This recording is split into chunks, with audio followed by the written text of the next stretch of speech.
We're out here stringing up wire on the Iraqi-Syrian border because Syria has put in a minefield many years ago. Mines out here are all pretty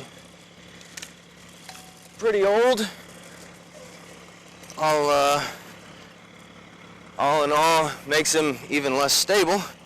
So the Iraqi side has never been properly marked to NATO standards. So we're out here today putting up wire so that coalition forces and Iraqi forces will know on the other side of this berm there is a minefield. All minefields are supposed to be marked, and this is wired off on the Syrian side, but over here we have no markings telling us that this is a minefield.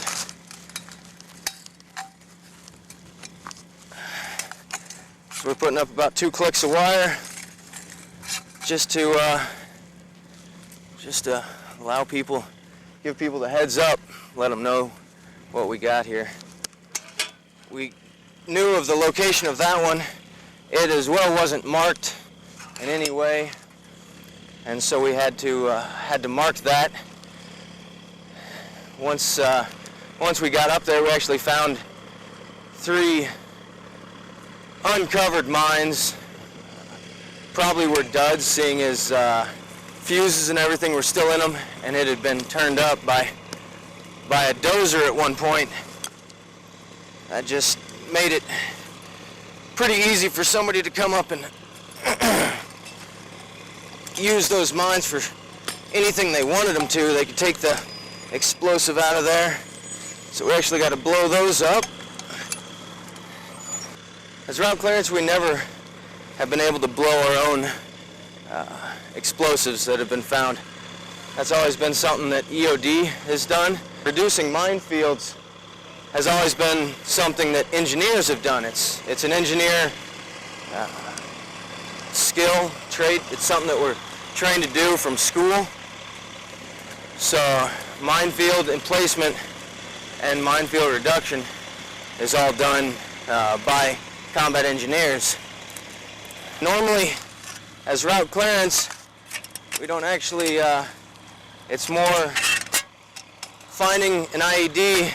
Once we know that it is for sure an IED, we simply call in EOD. They take care of the rest.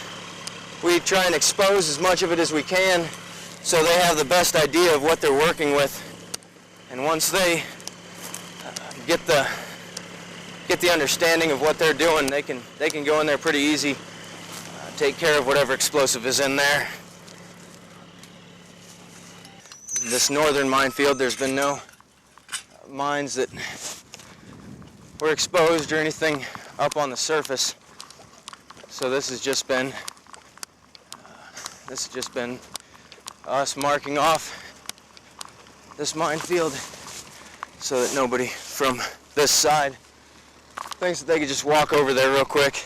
But in the off chance that some Iraqi civilian were to try and cross, that they're not injured or killed as well.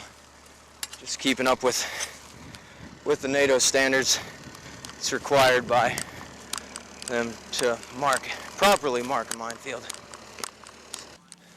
Really all we're trying to do is just keep our people safe.